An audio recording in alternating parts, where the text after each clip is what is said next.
Here's a plethora of toys that I found at the New York Toy Fair and also in the shops around.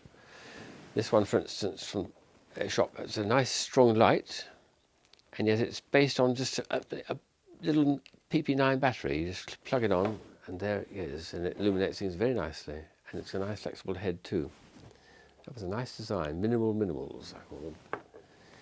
This one is a little maze, which is like a money box. You've got to get that little ball here through the maze to this point here, push it, and only then the thing opens and you can get to the inside, which could be a banknote or some other little thing. I'll put my own business card in here. But it's nice that they make such a small and neat version of this toy, which has been out for some time, but this is the best version I've come across, I think. So it's a little money maze where notes are put in here and given to the recipient, who has to solve the maze before they can get the contents. Strange one, this, just a little prototype, I think. It's called a ball of maize or a buckyball, I don't know. It's got a strange smell as well, and it looks like a cornball. That's right, they call it a cornball. So it looks like a whole lot of corn of the cob, and yet it's a bouncing ball. Prototypes. Oops. This Tequila one is a new plastic that's been produced by this inventor, which has got a wonderful smell, very strong mint smell, but also a very strong mint taste as well, which never goes away. So perhaps they'll make a toothbrush out of it or something, or picnic spoon or something out of it, because the smell and the taste are both impregnated in the plastic and they just never go away. These are new versions of the Popeyes that we do, but they've got little sound chips in them, so when you squeeze them, the eyes pop, but also there's a nice ribbit noise as well. And the cow, again with the sound chip inside, doesn't like being squeezed, I think. Poor little thing. And still on birds, these ones I found in a very nice design shop, which are clothes pegs, but sit on the clothesline, looking just like birds. They call them starling birds, starling clothes pegs, fit in your line and look very elegant, I think, above your clothes. Several companies were doing these buckyball type from neodymium magnets. These are made from. This one is a buckyball. I've made it myself, but it turns out into a long string when you collapse it and then pull it out. All these balls stick together strongly and form great long strings, and the idea is to make lots and lots of shapes and patterns with them.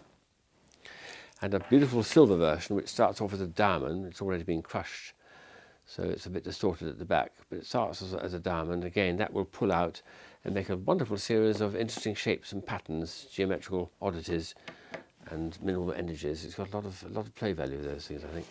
Neodymium iron borons. This is another magnetic toy. It's a puzzle, and it's a nice little cube of the world, but the piece will disassemble, and inside is a ball bearing holding it all together, and then there's magnets on each of the corners. So the idea is to disassemble it and turn it inside out, and when you do that, you'll form another globe of the Earth, but this time with their political map, with all the names of the countries and things on it. This is purely geography, and it's a nice desktop thing when it's finished as well, which I like. This is a nasty little practical joke to play on people. My goodness, this is clever.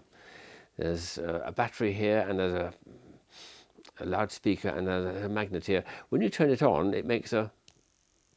No, I'll turn this noise here is a bit louder. A bip noise. Well, that's all right, but except it goes on doing that bip noise every 3 minutes for about 2, 3, 4, 5 weeks. So you hide it in your friend's house somewhere, and they'll hear this very non-directional bip sound every 3 minutes, and they'll think, what is it? Is it the fire alarm's running out of battery, or what it is? They'll try everything they can think of. And it's got a nice name for it as well, a Noyatron. I like that. But a bit of a devil. This has been out for some time, and I'm a bit unconvinced by it, except that one of my good friends says, no, this works extremely well. It's a bar of metal soap. It's purely stainless steel. When you've been cutting onions in the kitchen, and then under the water, rub your hands and the soap, it somehow absorbs all the smell on your skin of the onions, and it is effective. So I must try it myself. Get crying and get onion cutting.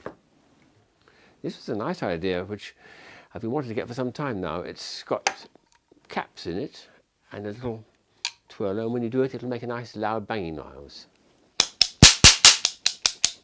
Oh, it's running out of caps, I think. But that's the idea. You have a roll of new caps on it, and it does about 240 bangs all in a quick twirl, like a machine gun. I thought that's very clever. This is bizarre. Or what is it? Ooh, that opens, but what else? Oh, well, of course, a clothes hanger, but a collapsing one. And I like the idea that you can grasp things if you've got a long rail and can't hook them over. So that was like a neat thing. And these are things you might find in sort of stationery shops or bookshops. This one, for instance, is an extraordinary idea for a book all about how to make beautiful shapes and patterns in your lawn. With the grass, with different cuts, you have to lay out a staking plan to get it all done. But some of it are very complicated. But I like the idea of a bit of false grass on the front of the cover as well. So if you've got a large lawn and you feel you want to be in an artistic mood, you'll get some wonderful ideas from this book. And these are superb lenticular flicker rulers, lenticulation, so that when you move them back and forward, they animate superbly. They're quite the best I've ever seen, I think. And there's galloping horses. Some of them are 6-inch rulers, some of them 12-inch rulers. Also, a flip book of very high quality.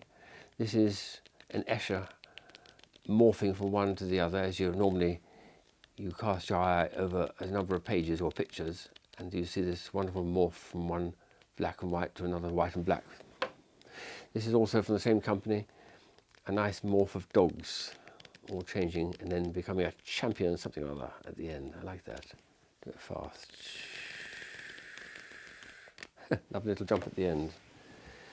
A very clever idea of a pen, this one here, in that as I turn it upside down, out comes the point, but then the point doesn't retract. As I push it down, it's going to actually stay in position. So there's some sort of magnetic lock there. How it works, I don't know. The moment you turn it upside down, it locks, and turn it back again, and it flips back again without any effort whatever. No shaking involved at all. The slightest movement, down it comes and locks in that position, back again, and it just flips back and retracts.